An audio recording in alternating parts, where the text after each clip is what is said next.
Hi and welcome to Schmooze with Suze. I'm Suze Montgomery, your host, and tonight we've got a kind of an interesting show. I just asked off camera to my first guest, which is Christy Weir, who's City Council for the City of Ventura, how long it's been since she's been on the show, and it was how many years? 12. Wow. We haven't looked any different, though. We look pretty much the same. We're still the same. Lots of stuff has happened to you in 12 years. I can remember when you ran. Yeah. Boy, I bet brand new experience for you. Politics is different than any other part of life. Because you were in education and publishing? Yes, yes. Exactly. Yeah. Wow, politics is nasty, dirty stuff. No. No, you like it? Not local politics. Oh, politics Maybe is at local? the higher level. I wouldn't call it nasty and dirty around here. It's challenging, it can be stressful, it can be a little combative, but mostly it's very healthy in the city of Ventura. Because we were well behaved? Because people are passionate about what they Oh, believe. good point. And Distinction. mostly respectful and mostly intelligent discussion. We disagree, but we do it with respect and coming from, good points of view that it's okay to disagree. My mom taught me you can disagree on politics, but you always should remain friends. Yeah. And I think she was probably right. I didn't really get that until I was older. I grew up in a house with a dad who was a Republican and my mom was a Democrat. So it was always very spirited in the house. Yeah. And of course, we were sent to our rooms when they had discussions. So, but of course we could hear the doors were really thin. So we were my brothers are in one party, I'm on the other party. And I find myself now with today's politics kind of drifting to the middle of no party. I'm an independent. Yeah, I'm registered, declined to state. Yeah, I think so too, because it's so combative. It's polarizing. The nice thing about local politics is it isn't partisan. Good. It isn't officially partisan. You don't run, as a city council person, you don't run in a particular party. Which is great. And we don't make decisions based on party politics. We make decisions based on the good of the city in general. So we don't really have a lot of, I would say, political debates, partisan-wise. We have differences, but we solve them pretty well. I'm always impressed because I come to city council quite a bit with our issues, seniors and whatever, but I'm always impressed with the way that you yourself diplomatically handle the questions and the way you interface with staff. And I love the way you're so good with staff because you and Cheryl have the ability to ask staff a question and you wait till they answer you. They just, they can't really get away with a lot, which is always fascinating to me. And you guys do your homework. I think that's probably why I respect both of you for doing that. You do your homework, you know the issues, and both of you are really good with asking staff very pointed questions. It's not always been that way before. I remember the old days where mostly council, whatever staff said, they accepted as the answer, and that was the finality of it. Now you go beyond because you do so much homework before you get into that room. And I think that's one of your biggest strengths is you really, really research your issues. You have to, because you're presented with information on a Wednesday that's on the agenda for Monday night, and you're supposed to make a decision. So you have several days to look, into the background. However, there's institutional knowledge as well. And after being on the council for 13 years, I've served on the council longer than most of the staff at City Hall that we're dealing with. So there's institutional knowledge there that we have that mutual respect between council members and staff also, because some members of the council have actually more knowledge in certain areas. Absolutely. Because we've been there longer than some of the newer staff. So, and we've had quite a bit of turnover in staff in the past few years. So it's a good balance. I think it's a really good balance we have. I can totally relate to that because Denise Sindelar called me about 2 years ago. She says, remember that issue when it was on Cemetery Park? And I was on parks for almost 18 years, Park Commission. And she says, remember this one specific thing that happened this one night at one of our hearings? And I totally remembered it because it got a little bit weird. And I remember specifically what it was. And she says, we don't have the record. She goes, do you remember? And I go, oh yeah, if I don't have it, it's in my garage. If you saw my garage, you know what I mean. My poor husband's sitting here. But my garage is, I keep accurate records and I know where things are. And I really, and I'll go research and look for it. And so that's valuable, as you having that kind of knowledge. beyond staff's knowledge because it is such a turnover. Yeah. I really admire the work you do. And Thank candidly, you. I say that because I've really watched you learn process. Yeah. And I think when you know, because it's such a difficult, you know, concept to embrace. Process is hard unless you're working at it. You really don't get it. And I think that's one of the things in this, you know, in the city of Ventura, the community difficulty that they have with process. You have to follow a certain process. It's the law. It is law. It's different. I mean, people say all the time, why don't you do government like you do business? Well, there's a whole different, complete set of laws. So we are dealing constantly in government with many more layers of legal issues. You know, everything has to go through the city attorney. Everything has to go through the public. You know, we have the Brown Act where everything, you can't do anything in private. Nope. It has to be in front of the public, has to be publicly noticed. You have many steps along the way. Our developers get very frustrated with us because they come wanting, as they do in every city, wanting to get some sort of approval fairly quickly. Doesn't work that way. However, there are state laws about noticing, you know, and 30 days for this and 60 days and 90 days and environmental review. And, you know, there's just a lot of steps that we can't change. We cannot expedite things and make it like business. No, it's a different world. And because we're using taxpayer money. Exactly, you're answerable. It's not private money. So we have to answer to the taxpayers. It takes longer to get anything done, but in the long run, that's good. Because you can't, you know, otherwise you could make mistakes very quickly. Well, without having the data. Yeah. And also, you know, because I, like you, had to take the ethics. We have to take, if you're not familiar with this, I think it's every 2 years, we take an ethics training online process, and it's a 2-hour test online. And if you log out at 1 hour and 59 minutes, you fail. You failed the test. I mean, you literally have to sit there and pay attention. You have to set your cell phone or whatever it is to exactly 2 hours. And you could go a little bit over, but if it's under, you're nailed. But I thought and some of the questions, I just took the ethics training again, and some of the questions had changed because of some of the things that happened. For example, in Bell, California, when they had that major scandal, there was new questions involved on that one too. They reflected back to that. I think that's valuable, and I think the public needs to know that, you know, the accountability that you have as their representative, that you're on top of this. You have to be on top of this. And now we do. And the state changes the law. We go, fortunately, the city of Ventura is a charter city, so we kind of have our own little constitution which governs our city and the rules. You know, you've been on the charter committee. That's a whole other subject. Well, we could talk about that. But the state makes rules for us too. So we as a city council can't make as many changes to regulations as people assume we can. Exactly. There's lots coming down from the state level that we have to go by. So it's, you know, we have a certain amount of freedom to change the rules based on our charter, but changing the charter itself, which says things like, you know, when elections take place, how many council members, what our pay is, that charter has to be changed by the voters. Exactly. So not one word in that charter can change without a vote of the people. Correct. Which again takes, there's a process, like you said, to get that before the voters, and that hasn't happened in decades. Let's see, with the current one, because as you referenced, I'm working on I was appointed along with 10 other people to sit on the charter committee, and we spent so far over a year looking at the charter, and it's a wonderful working document. But there's a lot of things that need updating. It hadn't been updated since 1982. So we looked at, and you're going to get our report if you haven't gotten it already. And you're going to. We have not gotten it yet, but we have an idea what you're recommending. Well, we're recommending better pay for you guys, since you guys are working for a quarter an hour. Better pay, probably term limits. Probably we were looking at a districting, but I don't think we're going to be able to do that. But we did pass a year before last, and I was so gratified because I was pushing this for 5 years to vote on your elections.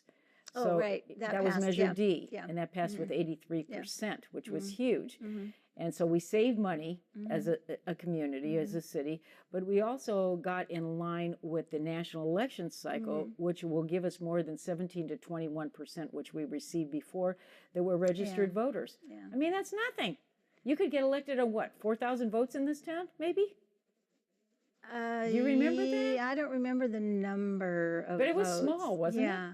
Well, Santa Barbara just changed to district elections. Yes. Well, and they had to. And they had a council member get elected with 700 votes Is that bizarre? because the district was small. Yeah. You know, and you have a small amount of voters. So there's a big debate about whether districts work as far as voter power or not. Well, that's controversial. Yeah. I suggested we do something, but nobody listened to me. But I suggested we do something like a hybridized version, which would be like 4 districts using the 210 census tract data, splitting the city up into 4 separate districts, and then 3 at-large members. And if it would be, because it's going to be difficult to find somebody in the, conversely, like on the west side that will run or that can get elected, as opposed to somebody like in Pierpont, where you have 2 people that are living in Pierpont that could get elected. Oh. Yeah, that would, like Cheryl and I think Matt's going to run. Matt Levere's going to be running. Oh, okay. So they are both in Pierpont. Yeah. So that would be a challenge there. Yeah. So again, districting, and we, Santa Barbara got sued. Stockton got sued. Yeah.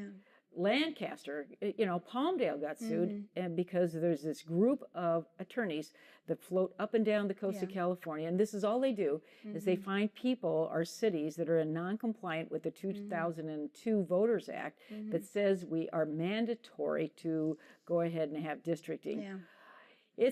I don't know how you're going to do it. I don't either. It's complicated because on the one hand, it seems like better representation, but on the other hand, a voter in a district gets to vote for one person. Correct. Every 4 years. Correct. So you get one vote every That's 4 it. years. That's all you get. Now, at large, you get 7 votes. Yes. And one person on a city council can't make any decisions. They don't have power without the other votes. So it takes 4 votes to get anything done. Correct. As it is now with the at-large, every voter in Ventura can vote for all 7 seats. Correct. Which Exactly. is more power. So, I mean, it's kind of, the district thing lessens your power as far as the number of votes. Right. But it also gets you to sort of be able to focus on the person to represent you. Correct. So, there's definitely. There's pluses and yeah, minuses. Yeah. I love watching you up there because I know you do the homework. You're passionate about your city, and I know you're going to vote probably my way, which sounds very selfish, but I mean, I know almost like 9 times out of 10, maybe 10 times out of 10, I agree with you because I like to do the research too. I'm a watcher and I get involved in issues respective to whatever, that would be my issue as well, senior issues or maybe, maybe the West Side issues or something like that. And, you get common sense. You're like my common sense person up there. And I know predictably pretty much the way you vote. And I watch everybody closely. And I can also tell you the people that definitely oppose everything I do as well. And I'm going like, oh my God, And when I only show up at council when I've got something to say or I'm out there talking about my senior thing. But otherwise, I'm sitting at home and, like I'm eating popcorn. I'm like, I'm throwing the popcorn at the screen. This kind of thing. I did that before I got on council. Did you really? I watched and it gets frustrating. It was. Yes, but it's like a soap opera. You can't stop watching. No, it's a because train you want to wreck. know what's going to happen. Yeah, it's mesmerized like a train wreck. You're still waiting for the the grotesque parts to happen. I'm really encouraged by our city. I think we're getting better. I think we're getting more focused. It's been 150 years. I hope we get let's better. talk about your 150. You're here to promote, and this is a big deal, guys. The city is 150 years old in April? April 2nd is our 150th actual anniversary of when we were incorporated. Okay. Corporation happened 1866 on April 2nd. And the city had existed, as a town before that because the founding of the mission sort of started the town here, and that was in 1782. But the actual incorporation of the city was 1866, so we're celebrating 150 years. When in 1866, there were only about 5,000 residents in the city of Ventura. So it was tiny. It was a very small town to be incorporated. And it was part of the county of Santa Barbara. So we had Santa Barbara and Ventura as sort of the main cities in this big county. And then Ventura County broke off from Santa Barbara County at some point. But we are wanting to celebrate this and make people aware of our history and the wonderful heritage that we've had as far as the people that have lived here and have formed our city and the buildings and the institutions. So it's just, we're trying to take several months to just really focus on all the great things about what have happened in the city over the past 150 years. It's pretty amazing. What year did you move here? 1985. Okay, I moved here a little before you in 1981, and it was pretty rural almost, if you want to use the word, at that time. I mean, I remember going downtown and I couldn't even see storefronts because of the large ficus trees we had. I mean, the city has grown in a very positive way.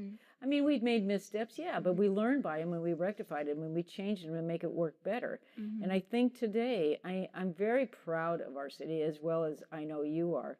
I mean, otherwise, why would we do public service? I mean, you love it. This is your home. And you just recently lost your dad, and I was sorry to hear that. Your dad was how old? 101. Boy, what a legacy. Yeah, born in Norway, very, very hardy Norwegian farmer stock. Well, that's why he lived so long, probably. Yeah, and he lived in Santa Barbara and loved, versus Santa Barbara versus being raised in North Dakota, quite a difference. She loved Santa Barbara. No, I just wanted to say publicly, I was always impressed by your dad. Thank you. Yeah, I watched him and I watched you guys closely well, too. you love your seniors, so that's great. Yeah, you gotta love our seniors. I'm a senior, but that's not the only reason. I think they're an untapped source of education experience. I mean, this town has got a lot of seniors. What is it? 27% of us in the city of Ventura are seniors. That's a voting block. That's huge. Yeah. When's your term up? Do you have next November? Next November. So next November will be our first even year election. So those of us who had been elected in an odd year got an extra year. So this past November would have been the election, but they added a year on so we can move to even. So next year I will be up for re-election. You're going to run again, aren't you? I'm leaning towards running. Yeah, I always make my decision around February-ish, because that's when you have to start getting serious about, starting a campaign and all that. But I think you're a great resource. It'd be a loss if you didn't run. I hope to God you do run. I'll help you. Thanks. You're welcome. So show me what you got. Let me talk about the 150th. The city started 150 years ago with the industries of oil and agriculture, and we really want to celebrate that. We are putting together a tile mural. Michael Kelly, who is a tile mural artist in the building downtown, the 60 California Street building, the newest downtown building on California Street, the tall Dan Frederickson's building. Okay. There's a big tile mural in the foyer of that building, right by Lure Restaurant. Michael Kelly did that, and it's a gorgeous sort of representation of the history of Ventura done in tile. I just got back from Barcelona, and we got to go underground and see the 2,000-year-old Roman ruins, and the tile is intact from 2,000 years ago. The tile floor, and then you go up and see in the city streets all the Gaudi tile. And it's what we're trying to do here in Ventura is represent our history in something that'll last. 150 years from now, it'll still be there and it'll still be beautiful. Good idea. And the mural is going to be out in front of the mission on on the back side of the sidewalk in front of the mission office. On Main Street itself? On Main Street. Okay. Yeah. So as you're walking, say, from the museum to the mission, you'll pass right in front of the tile mural, and it's going to be 40 feet wide. Big. And so it will encapsulate the whole history. So as you're walking, you will kind of see the whole history of the city. Oh, a triptych. Yeah.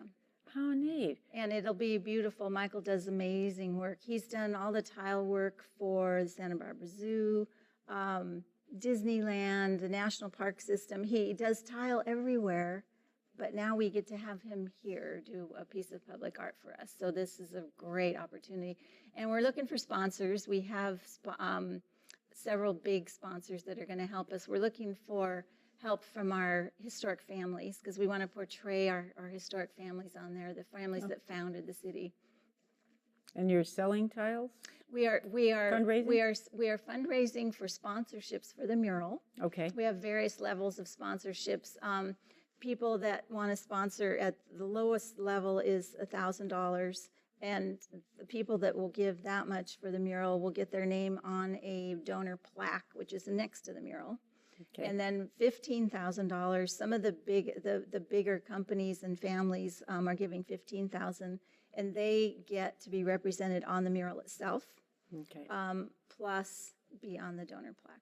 Excellent. So, and then there's information at celebrateventura.org is Okay. the website that tells about the mural And project. where do the funds go to? I mean, The funds, the checks are written to a nonprofit called Urban Encore, okay, and it is a nonprofit, so it's all tax deductible. good. Excellent. And we, on the B roll here, which is the roll that you will see that we scan in, staff scans in, you will be able to see levels of participation probably. Yeah. And an actual one of the tiles that they're actually selling. Now, where are you selling that? We have round, Michael has done 4 designs of a round tile plaque. And it's the same style of tile. He learned his tile technique in Spain, where they've been doing the same technique of ceramic high-fired tile, which lasts forever and is beautiful and shiny and glossy, and graffiti-proof. Good to know. Yeah. These tile plaques are round. They're about this big, and there's 4 designs. One is the poinsettia, because of this poinsettia city. One says 150th anniversary on it. It's our logo. One of them is the pier, and one of them is City Hall. And those are commemorative plaques. People can buy them $125 each. They're collector's items because they will not be available after April. It's sort of like a one-time Did they just go on deal. sale just now? Just recently. We Okay. had them before Christmas. People Okay. have bought them already, but you can, online on that website, you can find them. Excellent. And also they're on sale at the Visitor Center downtown. Oh, So VCB's got people, it. yeah, you can just go buy them at the Visitor That's Center. on Santa Clara and California Street, Yes, corner yes, of. Yes. Okay. So we were talking off camera about this too, because I'm going, what am I going to do with this? Yeah. Because I've got art all over the house, but you know, a trivet would be a good idea because it's heat resistant, right? But I was thinking if I could set it in cement, where could I put it? And then this kind of thing. I'll find a place in the house because they're just beautiful. Yeah, they are absolutely gorgeous, and I think they're going to put one up so that people can see it. But it would be a nice, those plate holders that you hang on the wall. Yeah. Putting Oh, yeah, that's a good as idea. wall decor. I have one of those. Yeah. I've got antique plates from my grandmother and my mom and my great Yeah, grandmother. it'll be an antique plate someday. Excellent. Well, I'm an antique now. Okay, let's see. And you've got events coming up on the website, city website. I wanted to ask you about that. Oh, right. There is the main event is a Big Bad Voodoo Daddy concert. Because they're local guys. They are local. They're from Ventura, Wow. and they're part of our history. We are doing the concert in Mission Park. Okay. And it is in the evening. I think it's at 5 o'clock. Well, anyway, the information is online.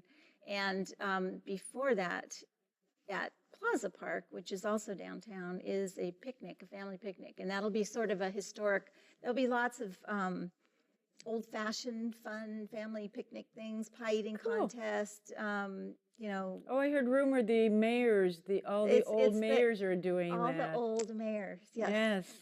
All the former mayors will be participating in a pie eating contest. Oh, And not throwing. We're just eating. I'd rather throw than eat, personally. No, I would too. That's a lot to eat. Yeah, that would be fun. And then barbershop quartets and, relay games and all sorts of fun things for the family. And that's all day long? That's all day long in Plaza Park, and then into the evening is the Big Bad Voodoo Daddy concert in Mission My God, where are you going to put all the people? I mean, this town is what, 110,000 population? Right. So it's going to be busy. It'll be busy, but we've had huge events downtown. We've managed to get them in. events with 10,000 people, so it'll work. I'm excited about, this is an April 2nd, did you Yes, say? April April 2nd, so the whole day. Yes. Are we doing other events prior to that? There are, a lot of community groups are doing their own events, and I don't have a list of all that, but on the website, celebrateventura.org, is a huge list of events. Like the Hillside Conservancy is doing plantings in honor of the anniversary.